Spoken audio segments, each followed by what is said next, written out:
Você sabia que existe uma vacina capaz de te imunizar contra a frieza espiritual? A mesma vacina tomada pela Igreja Primitiva de Jerusalém?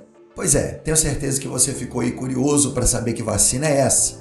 Eu quero te convidar a ficar até o final do vídeo, porque você vai descobrir isso e muito mais. Olá, meus irmãos, a paz do Senhor, sejam muito bem-vindos ao EB Dominical. Eu sou o pastor Felipe, também professor de Escola Bíblica Dominical, e esse canal, o EB Dominical, foi feito justamente para você, professor ou aluno da Escola Bíblica Dominical, que quer se aprofundar no conhecimento bíblico e teológico, cujas nossas revistas trazem para você. Você deve estar se perguntando, né? Você que me conhece aí, poxa, o pastor Felipe tá com a voz diferente, né?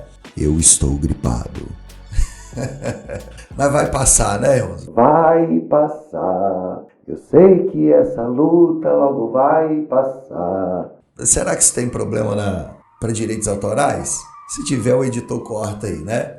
Olha, mas você está no canal certo, tá bom? Hoje nós vamos estudar, nós estamos já estudando, né, o terceiro trimestre de 2025, nós estudamos a revista de adultos da CPAD, cujo título é A Igreja em Jerusalém, Doutrina, Comunhão e Fé, as bases ou a base para o crescimento da igreja em meio às perseguições, cujo comentarista é o pastor e escritor da CPAD, José Gonçalves. Olha, antes da gente começar a nossa aula propriamente dita, eu quero te pedir para você compartilhar, para você curtir, para você comentar. Já deixa o like aí, porque depois você esquece. Tudo que você faz aqui nos ajuda a crescer no YouTube e o YouTube começa a distribuir o nosso vídeo para mais pessoas, tá bom? Então, deixa aí, escreve aí de onde você está vindo. Eu gosto de ver os comentários de pessoas de longe, né? Gente da Bahia, gente de Pernambuco, etc. Tá joia? Compartilha, curta, comente, se inscreva no canal, ative as notificações, faça isso daí que você já sabe que é preciso fazer. Então agora nós vamos estudar a lição de número 6, uma igreja não conivente com pecado, essa lição que vai ser estudada neste domingo, dia 10 de agosto de 2025.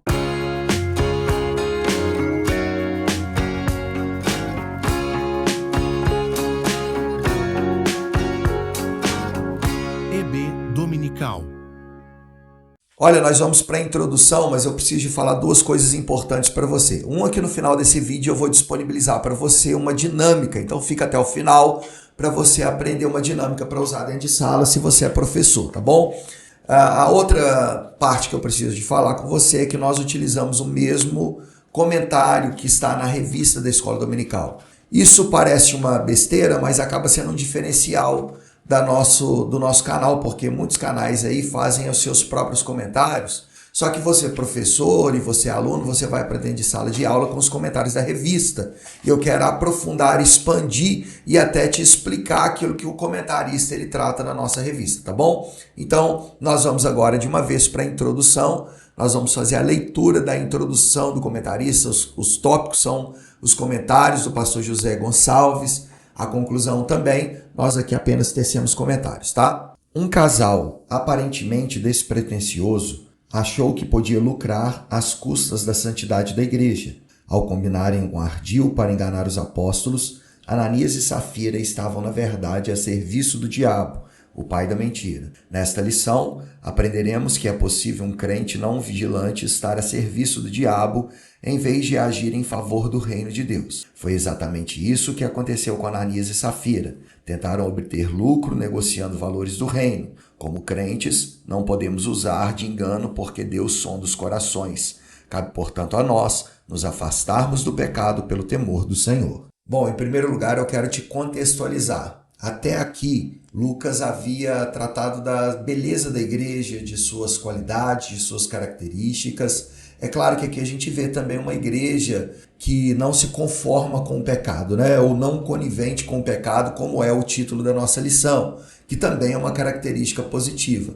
Mas nós vemos a primeira falha aparecendo na igreja, onde pessoas como Ananias e Safira cometem um engano na igreja, procuram trazer a hipocrisia diante da igreja. Por quê? Se você pegar o final do capítulo 4, você vai observar que Lucas introduz ali a figura de Barnabé, filho da consolação, alguém que vende as suas propriedades, dá todos os seus bens para a igreja. E no capítulo 5, versículo 1, você observa um casal, por nome de Ananias e Safira, já fazendo um conluio para denegrir a imagem da igreja. A ideia deles era o seguinte: nós vamos vender a nossa propriedade, mas nós vamos reter parte do bem e dizer para os apóstolos que nós estamos entregando tudo.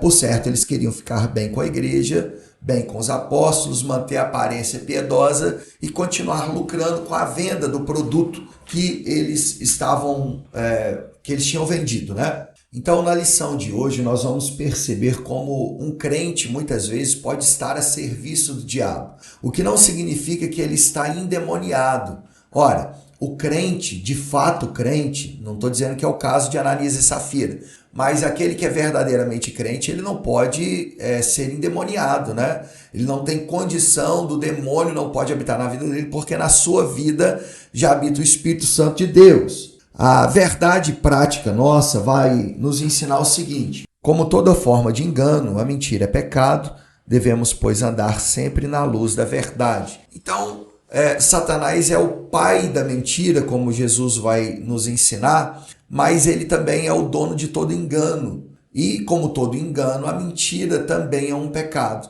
A mentira é tão pecado quanto outros quaisquer pecados. E às vezes a gente tem a tendência de achar que alguns pecados são inaceitáveis enquanto outros são tolerados. Mas todo pecado, ele nos leva a uma vida distante do nosso Criador. Portanto, todo pecado é pecado e a gente precisa evitar qualquer tipo de pecado. Então a mentira é um pecado, assim como a homoafetividade, segundo as Escrituras, assim como o adultério, assim como a heterossexualidade desenfreada, também é um pecado. Então, nós não podemos, menosprezar determinados pecados e superestimar outros pecados. A igreja, muitas vezes, tem a mania de pôr o dedo na ferida de certos pecados e tolerar outros que, para ela, muitas vezes, são aceitáveis. Mas isso não deve acontecer em nosso meio. E nós vamos ver isso hoje, que a mentira é um pecado para a morte, inclusive, porque causa a morte de Ananias e Safira. Então, todo pecado é pecado de morte, irmãos? Todo pecado, porque todo pecado nos conduz à morte, em certo sentido. Vamos agora ao tópico 1 da nossa lição, que tem por título aqui: o diabo, o pai da mentira. O primeiro subtópico é da natureza satânica mentir. Vamos à leitura. A Escritura afirma que Satanás induziu Ananias a mentir. Disse então Pedro a Ananias: por que encheu Satanás o teu coração? Motivado pela cobiça, pelo desejo de obter lucro fácil, Ananias deu lugar ao diabo, que levou a mentir. Jesus já havia afirmado que o diabo é o pai da mentira. Satanás está por trás de toda mentira e engano. O apóstolo Paulo viu esse espírito de engano quando enfrentou Elimas, o mágico. O diabo será sempre mentiroso, nunca mudará. Veja então, querido irmão ou irmã, que Satanás induziu Ananias a mentir. Pedro, quando Ananias chega diante dos apóstolos, deposita ali aos pés dos apóstolos os seus bens, ou o lucro, que ele disse ter vendido tudo, e todo o lucro estava ali. Pedro, cheio do Espírito Santo, diz: Ananias, por que encheu Satanás o teu coração? Atos 5:3. Lembra que na introdução eu falei que existe um contraste entre Barnabé e Ananias? Vamos analisar isso daí melhor? Atos capítulo 4, versículo 36 e 37. Então José, cognominado pelos apóstolos Barnabé, que traduzido é filho da consolação, levita, natural de Chipre, possuindo uma herdade, vendeu-a e trouxe o preço e o depositou aos pés dos apóstolos. Então veja que a história de Barnabé, o mesmo que levou Saulo ou Paulo aos apóstolos, que cuidou de João Marcos, que teve uma desavença depois com Paulo, é introduzida aqui no capítulo 4, no final do capítulo 4 de Atos, como uma boa referência. E Ananias, por sua vez, começa o capítulo 5 como uma má referência, como quem dissesse assim: olha, na igreja de Jerusalém havia pessoas boas, mas também havia falsos crentes, Como toda igreja, muitas vezes existe pessoas boas e ruins, não é verdade? Maus e bons exemplos. E Ananias e Safira eram maus exemplos, que vai ser introduzido aqui no capítulo 5 de Atos dos Apóstolos. Aí, na sequência, o pastor José Gonçalves ele vai afirmar que Satanás está por trás de toda mentira e por trás de todo engano. Ele cita a referência bíblica de 2 aos Tessalonicenses, capítulo 2, versículos 9 a 10. Deixa eu fazer essa leitura com você aqui. A esse cuja vinda é segundo a eficácia de Satanás, com todo o poder e sinais e prodígios de mentira, e com todo o engano da injustiça para os que perecem, porque não receberam o amor da verdade para se salvarem. Ao escrever aos Tessalonicenses, Paulo vai tratar da vinda do anticristo. Esses versículos que nós lemos, trata-se disso. É dito aqui sobre o anticristo, na grande tribulação, que ele operará segundo a eficácia de Satanás, com todo o poder, sinais e prodígios de mentira. Então Satanás, segundo explica o nosso comentarista, ele está por trás de todo engano, de toda mentira. E isso é muito claro. Se a gente observar também Atos dos Apóstolos, capítulo 13, versículo 10, inclusive texto que está na nossa lição também. Enquanto eu falo aqui, eu estou abrindo a Bíblia no meu tablet. Você vai observar Paulo lidando ali com Elimas, um mágico que havia na antiguidade, que operava por meio do diabo também. E ele, quando é cheio do Espírito Santo, Paulo enfrenta aquele homem e diz o seguinte: ó filho do diabo, cheio de todo engano e de toda malícia, inimigo de toda justiça, não cessarás de perturbar os retos caminhos do Senhor? Veja, é Satanás que é o dono do engano, da injustiça, né? E Paulo chama Elimas de filho do diabo e diz que ele está cheio do engano, de toda malícia, ele é inimigo da justiça. Mas não é Elimas em si, mas é o Espírito que opera através de Elimas. Então, Satanás, ele é sim o pai da mentira, é quem induz a pessoa ao engano, ao erro, e muitas vezes até com aparência de piedade, tá? Às vezes Satanás está lá abrindo a Bíblia e explicando no púlpito, né, como ele fez lá no Jardim do Éden. Olha, o que Deus disse? Não, mas não é isso que quer dizer. O que quer dizer é tal e tal coisa. Então, às vezes, é distorcendo a verdade. Então, não foi o diabo quem mentiu. Então, em resumo, esse primeiro subtópico fala da natureza satânica, né? Ou seja, o que é natural do diabo, né? O que faz parte da essência de quem ele é. E a mentira é isso, né? Faz parte da essência. Embora não foi o diabo quem mentiu, foi Ananias. E Ananias, conforme nós veremos, ele não estava possuído pelo demônio, né? Mas Ananias foi influenciado por ele, foi induzido ao engano por Satanás. E isso serve de sinal vermelho para a nossa vida. Vamos ao subtópico 2, a mentira como um ardil do maligno. Satanás não obrigou nem forçou Ananias a mentir, mas evidentemente plantou a semente do engano e da mentira em seu coração. A mentira é um dos seus ardis. A Escritura é bem clara: não deis lugar ao diabo. Por certo, Ananias sabia disso, pois estava numa igreja doutrinada pelos apóstolos. A questão, portanto, não estava em não saber fazer a coisa certa, mas em subestimar o ardil do inimigo, que possui a capacidade de induzir a fazer a coisa errada. É possível que o casal tenha flertado com a possibilidade de ganhar lucro e fama, fingindo estar fazendo a coisa certa.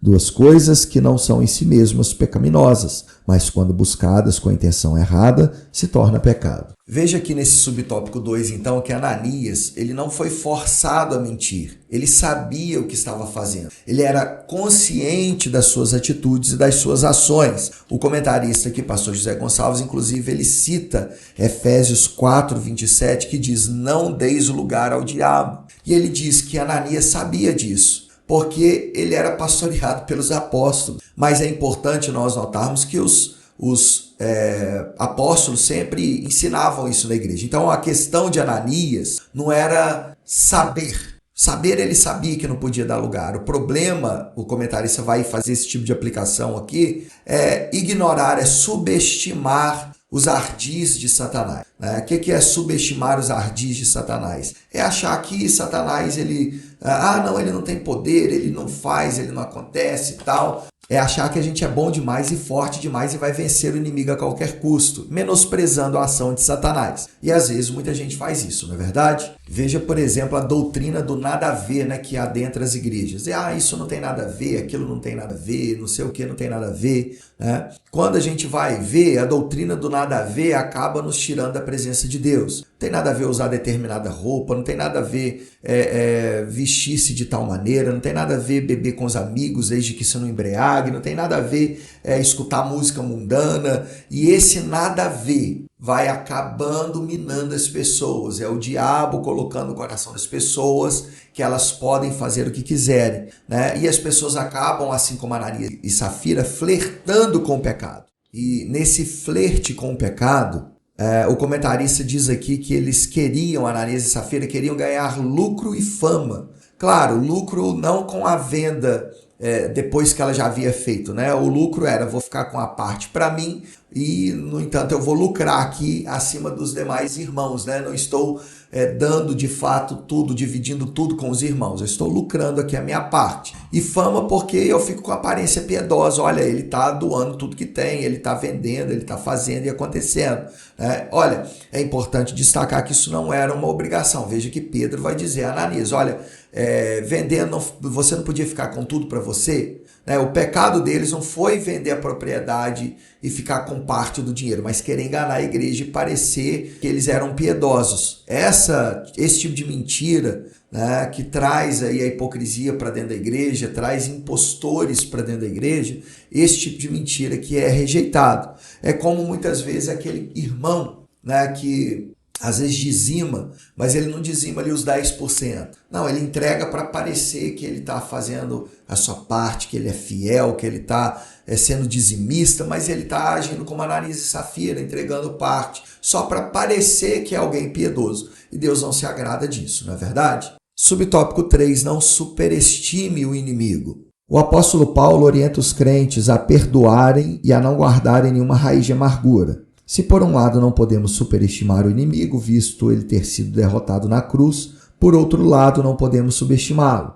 Paulo orienta os crentes a se revestirem de toda a armadura de Deus para que possam ficar firmes contra as astutas ciladas do diabo. A expressão grega astutas ciladas traduz o termo grego metodeias, de onde procede o nosso termo português método. O diabo é meticuloso e trabalha metodicamente para enganar os cristãos. Vigiemos. Nesse subtópico nós aprendemos a como lidar com o inimigo. O comentarista diz que nós não podemos superestimar o inimigo e nem subestimá-lo. Veja que o subtópico 2 a gente já falou que Ananias e Safira subestimou, quer dizer, tratou com desprezo o inimigo. Mas também nós não podemos superestimá-los, porque o comentarista vai dizer aqui que ele é derrotado, ele foi derrotado na cruz do Calvário. Há cristãos que não falam nem o nome, né? Ah, diabo, Satanás. Não pode falar esse nome não, porque senão você está invocando a presença do mal. Ora, isso é muito mais uma espécie de paganismo do que cristianismo.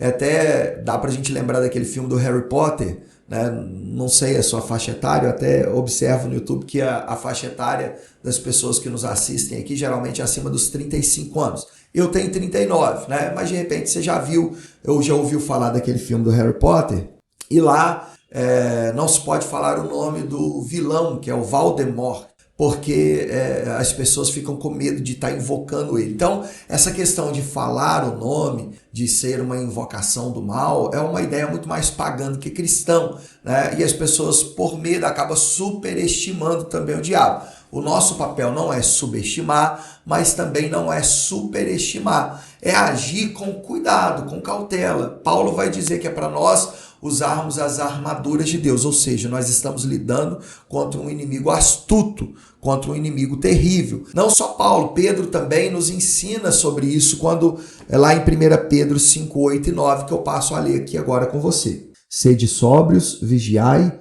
porque o diabo, vosso adversário, anda em derredor, bramando como leão, buscando a quem possa tragar, a qual resistis firme na fé, sabendo que as mesmas aflições se cumprem entre os vossos irmãos do mundo. Então o diabo é um ser presente, né, que está ao nosso derredor bramando como leão. Isso fala da sua fúria, né? E como ele está perto, procurando brechas, procurando situações para nos enlaçar, colocando ali o seu engodo para que a gente possa cair no pecado. Às vezes ele não pode nos tocar, mas ele pode colocar os seus ardis. Por isso, O cristão precisa ser firme, constante, sempre abundante na obra do Senhor. Ele precisa usar toda a armadura de Deus para que possa resistir no dia da adversidade. Então não superestimemos e nem subestimemos o nosso adversário. Bom, chegamos ao final do tópico 1, mas deixa aí, se você tiver dúvida, deixa nos comentários, eu leio todos e quero poder responder as suas dúvidas. Mas também quero pedir você uma ajuda para a minha aula de domingo e para a aula de mais pessoas também.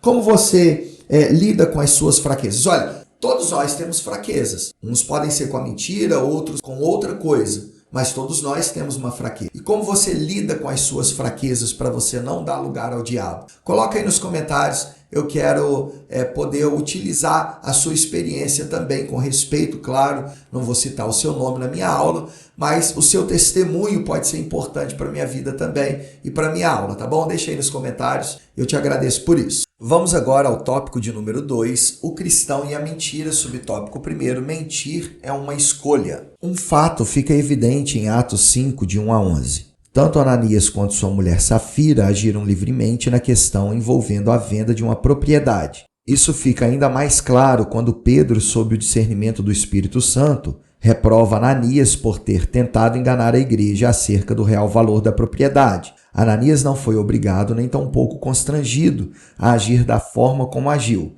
Tanto ele como a sua esposa, que foi conivente com a ação dele, tomaram uma decisão livre. Mentir é uma escolha que envolve a natureza moral. Ora, para haver responsabilidade moral, é necessário que os nossos atos sejam feitos livremente, isto é, não estejam sob nenhuma força externa que nos obrigue a praticá-los. Nesse aspecto, como veremos mais à frente, eles não poderiam culpar a ninguém, nem mesmo o diabo, pelo que fizeram. Aqui no capítulo 5 de Atos, versículos de 1 a 11, nós vemos o episódio de Ananias e Safira. E nós vemos como eles agiram livremente, ou seja, eles foram influenciados pelo diabo, mas a decisão de mentir foram deles. E nós observamos isso nos primeiros 4 versículos, e eu quero fazer a leitura de versículo por versículo com você e tecer alguns comentários para o nosso proveito. Versículo 1. Mas um certo varão chamado Ananias, com Safira, sua mulher, vendeu uma propriedade. Ora, nós já somos de cara informado que eles venderam uma propriedade, nós não sabemos aqui ainda o porquê, e também o texto não faz questão de colocar a quantidade, mas eles venderam livremente uma propriedade, quiseram assim fazer, né? E ao decorrer da história nós sabemos que eles retiveram parte do lucro para si, sendo que eles poderiam ficar com o lucro até todo para eles, né? Versículo de número 2. E reteve parte do preço, sabendo também sua mulher, e levando uma parte, a depositou aos pés dos apóstolos. Observa que eles fizeram tudo em conluio, né? Ou seja, eles armaram, tramaram, eles venderam a propriedade e combinaram entre eles mesmos. O texto diz que eles retiveram parte do preço, sabendo também a sua mulher, ou seja, eles estavam totalmente conscientes daquilo que estavam fazendo. Versículo 3. Disse então Pedro: Ananias, por que encheu Satanás o teu coração para que mentisses ao Espírito Santo e retivesses parte do preço da herdade? Veja aqui o versículo 3, que Pedro estava cheio do Espírito Santo e disse a Ananias, culpando-o. Olha, grave isso. Pedro culpou Ananias. Ora, ninguém é culpado se estiver fora da razão. Alguém endemoniado está fora do seu controle. Mas Pedro diz a Ananias, por que encheu Satanás o seu coração? Ou seja, ele está culpando Ananias pelo fato de ele estar em conluio com sua esposa, retendo parte do preço, fingindo estar doando tudo aos irmãos necessitados. Mas não é o que acontece de fato. Então, Pedro está culpando Ananias. Então, isso já demonstra por si só que Ananias não estava endemoniado. Isso, olha só, deixa eu abrir um parênteses aqui. Alguns estudiosos, né, se dividem nessa opinião. E o nosso pastor José Gonçalves, comentarista da lição, ele vai para a ideia de que Ananias e Safira cometeram esse pecado intencionalmente, conscientemente, né? Portanto, não podem culpar o demônio, o diabo, por conta disso. E eu estou de acordo com ele. Veja que o texto deixa bem transparente isso. Olha o versículo 4. Guardando-a não ficava para ti, e vendida não estava em teu poder? Por que formaste este desígnio em teu coração? Veja aqui então que não era uma regra na igreja primitiva que se vendesse e desse tudo que tinha. Então o pecado, novamente repito, não era ter vendido a propriedade e retido parte do bem. Era fazer isso tentando obter lucro e fama, parecer piedoso diante da igreja, né? Dizendo que, olha, nós vivemos também vendendo tudo que nós temos e estamos aqui dispostos porque nós somos bons, né, a repartir os nossos bens. Esse é o pecado de Ananias e de Safira, tá certo? Então, mentir é uma escolha, é uma decisão moral da pessoa, né? Faz parte do caráter de alguém. Então, quando alguém mente, não é porque ela está ali endemoniada. É claro que até pode ser, né? O endemoniado mente também porque o diabo é o pai da mentira e ele é mentiroso mesmo. Até igrejas que põem microfone na boca de demônio, né? Isso é perigoso, tá? Provavelmente são pessoas contratadas, né? Aí já não tem tanto perigo. Mas o endemoniado mesmo pode dar microfone para ele falar, porque ele fala mentira, né? Vai causar constrangimento e trazer confusão na igreja. Mas mentira é uma questão moral, tá bom? Vamos ao segundo subtópico, atraídos pela mentira. Se por um lado Ananias e Safira tomaram decisões livres, por outro lado sofreram implicações de suas decisões. E Ananias, ouvindo essas palavras, caiu e expirou. Não podemos saber o que se passou pela cabeça de Ananias e Safira para agirem como agiram. O certo é que quiseram obter vantagem com a negociação feita. É possível que, ao verem os demais crentes fazendo ações louváveis quando doavam seus bens, tivessem visto nesse gesto uma oportunidade de obterem, além do reconhecimento, o lucro pelo patrimônio que fora vendido e supostamente doado. Nós vemos então que a ação de Ananias teve uma reação de Deus. O resultado da mentira e da hipocrisia de Ananias culminou na sua morte. O texto diz que ele caiu e expirou. Antes de nós pecarmos, precisamos ter ciência de que a nossa ação vai gerar uma consequência. A consequência de Ananias foi a morte, mas nem todos sofrem a morte, né? Mas as pessoas vão sofrendo consequências daquilo que plantam. É a lei que a Bíblia chama de lei da semeadura, ou que os intérpretes bíblicos, né, chamam de lei da semeadura. Veja que Paulo, no capítulo 6 de Gálatas, versículo 7, ele diz o seguinte: não erreis, Deus não se deixa escarnecer, porque tudo que o homem semear, isso também ceifará. Veja que isso é a lei da semeadura. Tudo que o homem plantar, isso também ele vai semear. Agora, por que mentir? O que leva alguém a mentir, né? Muitas vezes é o benefício próprio. Aqui no caso de Ananias e Safira, que flertavam com o pecado. Flertar é uma palavra bem antiga, né? Se você é mais jovem aí, flertar significa, às vezes ali é aquele casalzinho que tá se paquerando, né? Que tá olhando um pro outro. Eu não sei como é que vocês chamam, é um negócio de crush aí, que eu nem sei direito como é que é isso. Mas flertar com o pecado é ficar namorando o pecado, né? Olhando para ele, o desejando, né? E Ananias e Safira flertaram com o pecado porque estavam ali enamorados por eles, né? E eles foram tentados a mentir porque viram as ações louváveis da igreja primitiva e quiseram ter essa aparência de piedade, né? Como a gente disse lá atrás, muita gente também faz assim com dízimo, né? Às vezes quer ter uma aparência piedosa, mas em vez de entregar 10%, que a palavra significa 10ª parte, eu não vou entregar aqui 1% ou 10% do que sobrou, apenas para que o meu nome conste no rol dos dizimistas da igreja. É uma aparência de piedade, mas que Deus não se agrada disso.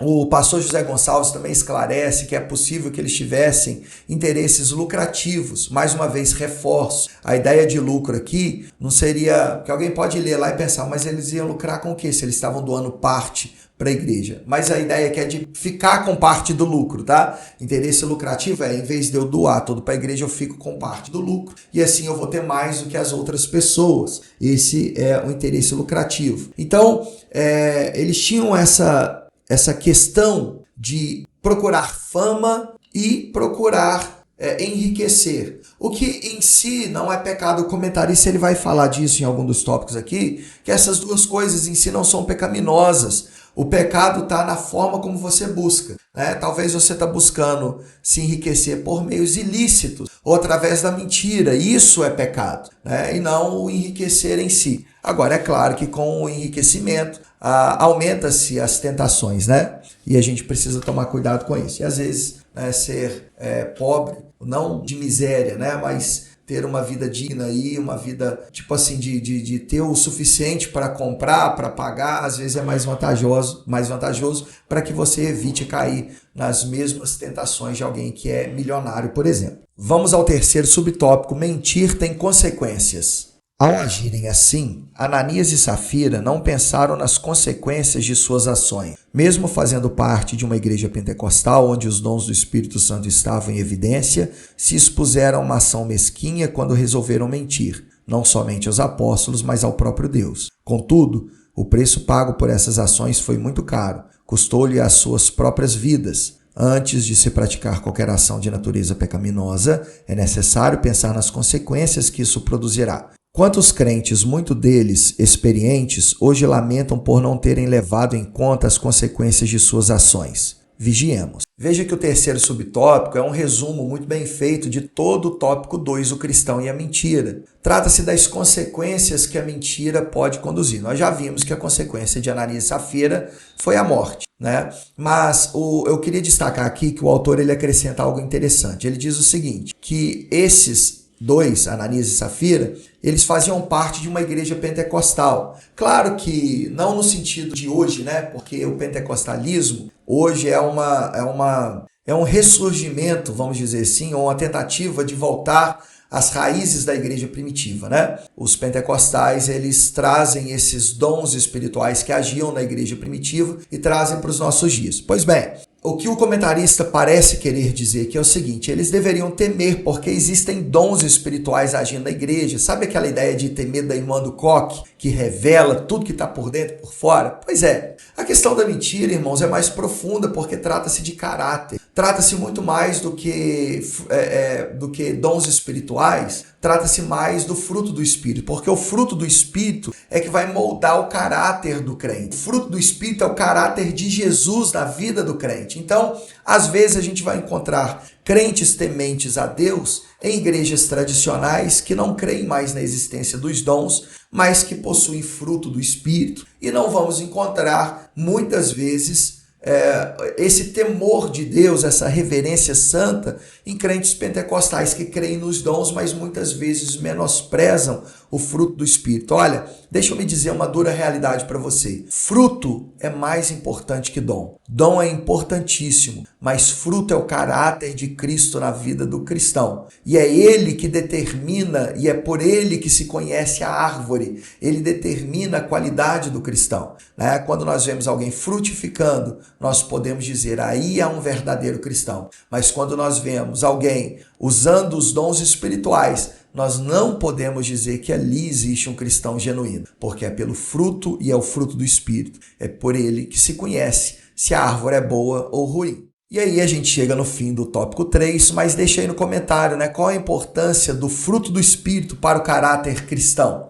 Deixa aí a sua contribuição também, que vai nos ajudar. E se você ficou com dúvida, deixa aí nos comentários, tá? Para que nós possamos aproveitar também o seu comentário, aquilo que você nos ensina também, porque o ensino é uma via de mão dupla, tá certo? Deixa aí, aproveita, já deixa o seu joinha aí, o seu seu like, né? Como dizem aí os mais jovens, deixa o seu like aí para ajudar o canal, tá certo? E agora nós vamos dar sequência aqui ao nosso estudo. Olha, e se você chegou até aqui, não deixa de ir até o final, porque no final tem a dinâmica, tá bom? A dinâmica para sua aula, professor, para te ajudar aí, tá certo? Vamos ao tópico 3 agora, a igreja que repele a mentira, primeiro subtópico, uma igreja temente. Lucas destaca que os fatos ocorridos com Ananias e Safira trouxeram grande temor dentro e fora da igreja. A palavra temor traduz o termo grego phobos, que também aparece no versículo 5 deste mesmo capítulo. Muitas vezes essa palavra é traduzida com sentido de medo. Contudo, aqui nesse contexto, o sentido é de reverência e respeito, como de Atos 2,43 e outras passagens neotestamentárias. Se Deus não tivesse usado Pedro para parar o intento daquele casal, o pecado teria entrado na primeira igreja e, sem dúvidas, causado danos irreparáveis. Esse julgamento de Deus, além do fato de punir o pecado do casal,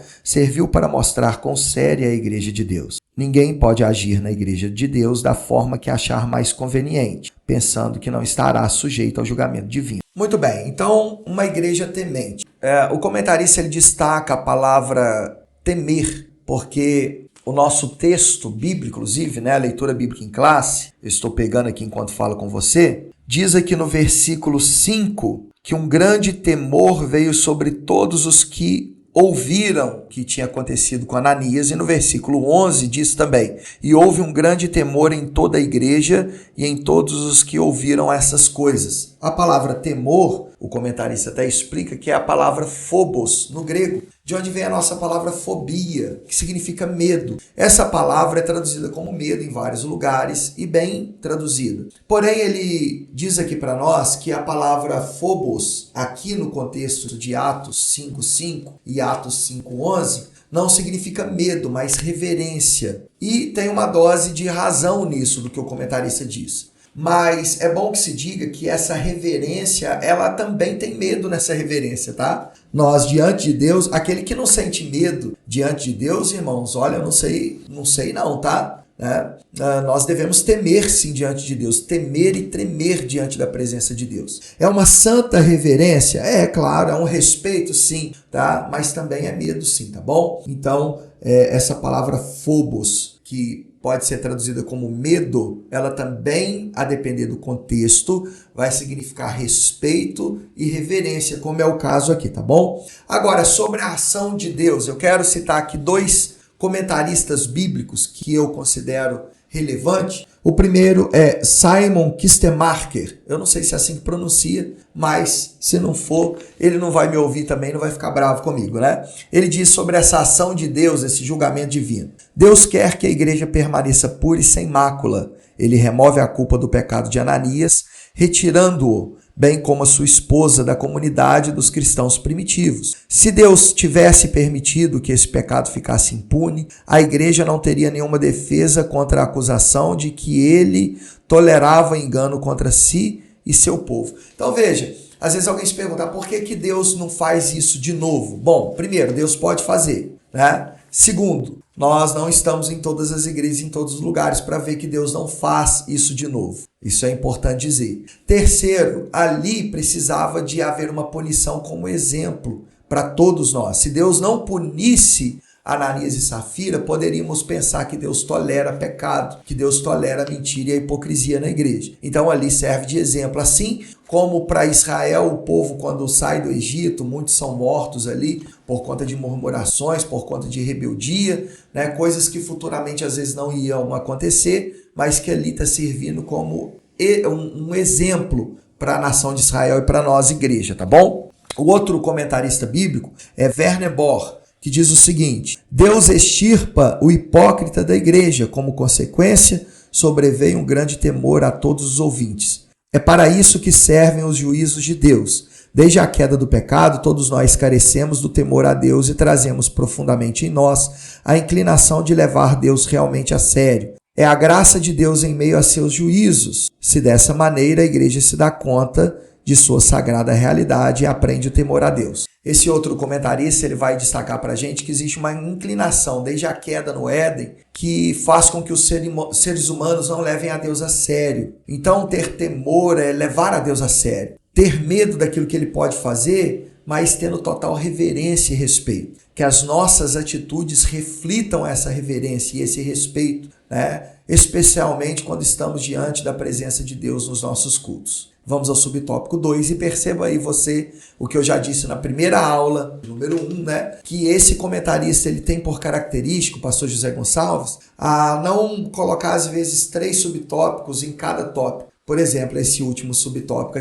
tópico, o tópico de número 3, só tem apenas 2 subtópicos. E vamos ao segundo subtópico, tá bom? Uma igreja forte. Mais uma vez, Lucas destaca que muitos sinais e prodígios eram feitos entre o povo pelas mãos dos apóstolos. Isso mostra que uma igreja santa, que trata o pecado como pecado e não arranja desculpas para justificá-lo, é uma igreja forte. A prova disso é a manifestação dos dons espirituais, que levou os apóstolos a fazerem milagres extraordinários. Uma igreja fraca, anêmica por falta de disciplina espiritual e que aprendeu a tolerar o pecado em seu meio, torna-se inoperante. Essa história de Ananias e Safira, conforme visto na lição, se encontra nos versículos 1 ao 11 de Atos dos Apóstolos, capítulo 5. Veja que o versículo 12 que é logo a sequência disso que estamos estudando, diz o seguinte: e muitos sinais e prodígios eram feitos entre o povo pelas mãos dos apóstolos, e estavam todos unanimemente no alpendre de Salomão. Ora, se os apóstolos não tivessem tomado a providência que tomaram, se Deus não tivesse agido e punido o pecado, certamente o Espírito não agiria nessa igreja. Veja que os dons espirituais, conforme se demonstra no versículo 12, era manifesto cotidianamente na igreja primitiva, não porque ela era perfeita, mas porque ela não era conivente com o pecado. Lembra lá no começo da nossa aula, eu comecei dizendo o seguinte: você sabia que existe uma vacina que é capaz de nos imunizar contra a frieza espiritual? Pois é, essa vacina é a não conivência com o pecado. Ora, se você não é conivente com o pecado, Deus opera na sua vida, Deus te torna um crente fervoroso. Nós não podemos, uma igreja não pode ceder e nem justificar os pecados. Uma igreja, quando toma ciência do pecado, precisa aplicar a disciplina. Em alguns casos mais graves, até a exclusão. Mas veja só, que o pastor, ele não pode tomar decisões baseadas em disse-me-disse, em fofocas. Olha, fulano está fazendo isso ou aquilo, sem provas alguma. Né? Aqui, Pedro não toma uma decisão de excluir ou de disciplinar Ananias ou Safira. Deus o revela e o próprio Deus é quem toma a decisão de matá-los, excluindo-os da igreja primitiva. Não cabe a nós, pastores de igreja, determinarmos que alguém não pode sentar conosco sem provas concretas, sem confissão de pecado. A pessoa é culpada. Imagina que alguém está cometendo uma mentira na igreja, como Ananias e Safira, vivendo uma vida de hipocrisia. Deus pode revelar ao pastor, mas ele não pode tomar uma decisão sem bases concretas. Isso não é ser conivente com o pecado. Aí a própria pessoa vai responder pelos seus pecados. Se você, pastor, Deus te deu uma revelação, chama aquela pessoa no gabinete e conversa a sós com ela. Se ela confessar, você aplica a disciplina. Se ela não confessar, a culpa está nas mãos dela diante de Deus. Agora, se você tem uma prova concreta, não seja conivente com o pecado, porque onde há pecado, não há operação de manifestação divina. Uma igreja cheia do Espírito Santo, ela não tolera o pecado. Um crente vacinado contra a frieza espiritual não é conivente com o pecado, tá bom? Vamos à conclusão, mas mais uma vez, eu deixo aí para você, deixa aí nos comentários, tá bom? Alguma dúvida que você tiver, né?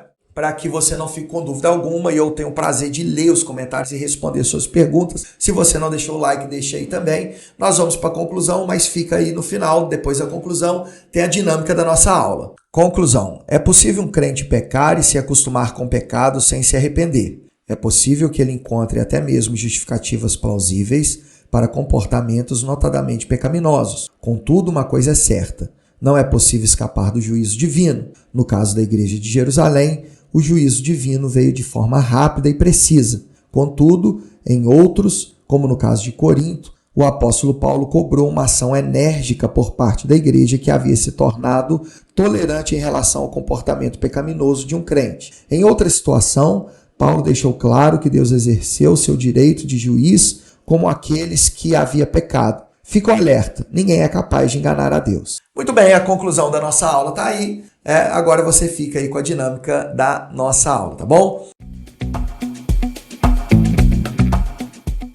Bom, chegamos agora à dinâmica da nossa aula, aquela parte que você, professor, gosta bastante, né? E eu quero te presentear por ter chegado aqui e já deixar a minha gratidão a você, tá bom? Muito obrigado.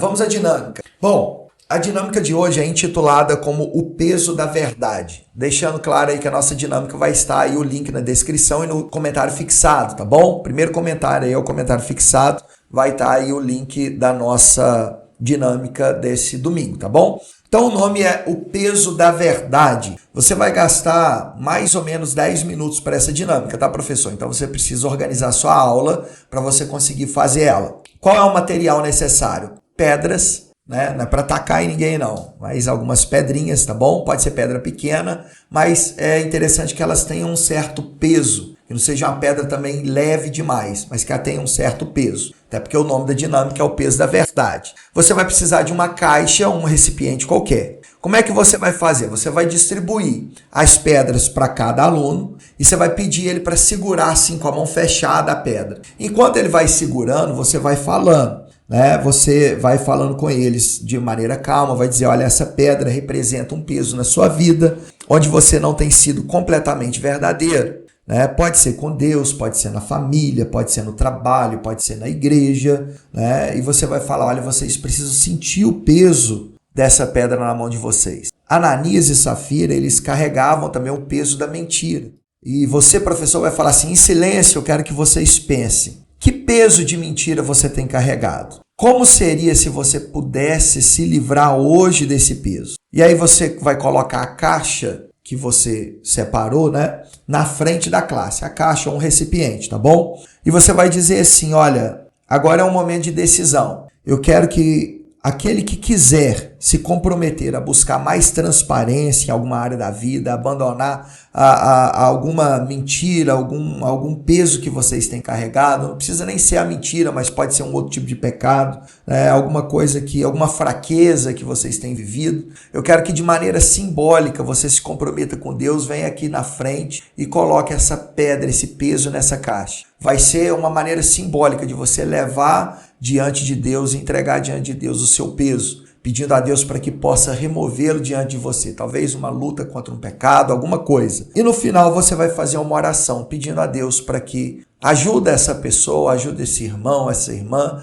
a se livrar do peso. Às vezes alguém carrega uma falta de perdão que precisa perdoar e é um momento que a pessoa ali naquele apelo se compromete a perdoar alguém, né? E você de maneira simbólica está fazendo isso, ensinando a sua classe isso. Você faz uma oração e você pode refletir sobre esse ato que eles fizeram juntamente com a lição, né? Como isso poderia ter acontecido na vida de Ananias e Safira, como eles poderiam ter pedido misericórdia a Deus naquele momento ali e certamente eles não teriam morrido, a história seria outra se eles tivessem confessado seus pecados, se arrependido e abandonado. Eu vou ficando por aqui, tá bom? Tenha todos um bom estudo, uma boa aula aí, tá bom? Nesse domingo. Que Deus abençoe sua vida. Muito obrigado pela sua presença até aqui. Se chegou até aqui, compartilha, curte, comenta, se inscreva no canal, ative as notificações, tá bom? Tenham todos um bom dia, boa tarde, boa noite, boa madrugada, seja a hora que você tá vendo. Na paz do nosso Senhor, eu vou ficando por aqui. Um beijo no seu coração. Até a próxima.